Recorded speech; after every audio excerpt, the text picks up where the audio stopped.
mujje baleko mwena gye muwangalira kansubire muli bulungi. Lunaku lwa leero ngenda kubalagako gundi essaawa zino eno tovaako. Waliwo visas ze njagala okubalagako z'osobola okwapulayinga gwe nga gwe naye Uganda ekintu ba agenti batta ekintu kino ba agenti nga bo e Uganda kubanga babba abaana naye ate binene ebintu baneene abantu waliwo ba agenti naye nga bamunda oba kitegedde nga uno gamba ba agenti naye nga they talk hand in hand with the lawyer with the embassy. But era si bya bwerere, you give them something. Nja kubalaga ebyobwerere nkulage ne kinene. Omuntu yenna alina ssente ojuza form n'okolanga kyengendo okugira olabe we kigenda okubeera. Beerako ngenda kulaga wogenda okuapplyinga ku Norway gundi ensi bwezito. Beerako tovaako until the end. Kati kyogenda okukola genda ku Google yo oteekemu visa go government assist.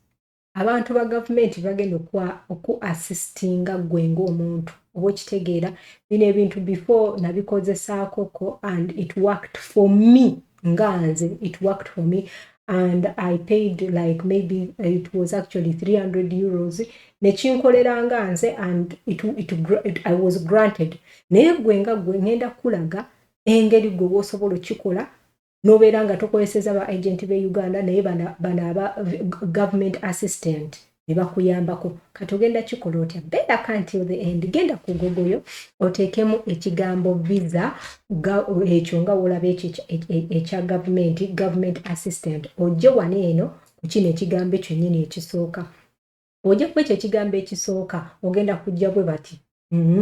Though anyway nze nabadde nabijjuzaamu dda mbadde saagala nnyo so bakugamba wano eno let's get started kanzireyo wano eno kubanga njagala tubinyuke like I want us to go through it slowly by slowly ne wamma mpise natuuseewo anyway I don't know how to do it kubanga mbadde already nabijjuzaamu dda ate kirabika w'okijjuzaamu you cannot go back again.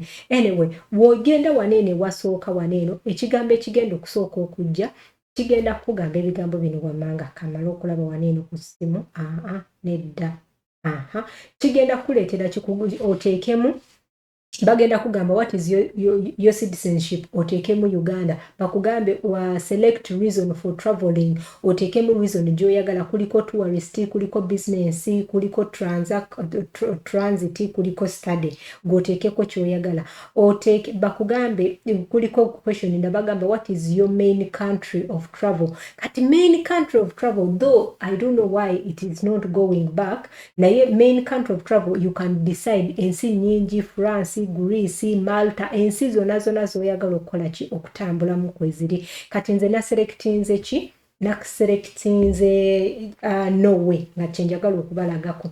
Okay.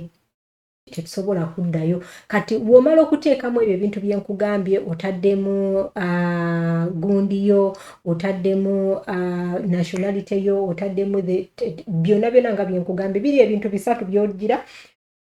Then nojja ku page efaanana bweti. Page efaanana bweti already nagijjuza. Bakugamba waneno welcome. You are entitled to a Schengen visa. If you apply, make sure you are visiting for maximum of 3 months. You are traveling for tourists, visiting family and friends, business, medical purpose, transit, etc. Please note, embassy visit is required once approved. Your permit is valid for up to 5 years.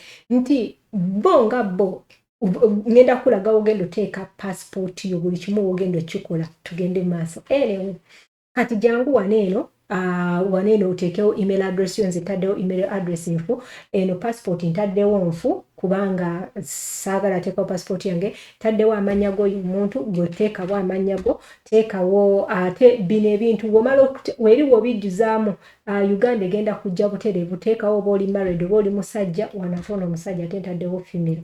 Okay, kati then oteekewo enamba y'essimu ogende ku next step. Kati bw'ogenda ku next step ogenda kutandika okwapulayinga oba okitegeera tetusigenda kukola vidiyo nebeera empanvu. Application country, teekawo ensi gy'oyagala okwapulayingiramu oba Dubai oba bino ebintu byangu nnyo ate kizibu nnyo okukuma visa ng'okozeseza these agents. By the way, it is actually difficult okukuma visa. Mpozi nga 1 to 2 3 things, but trust me, if you use these things, they are really good.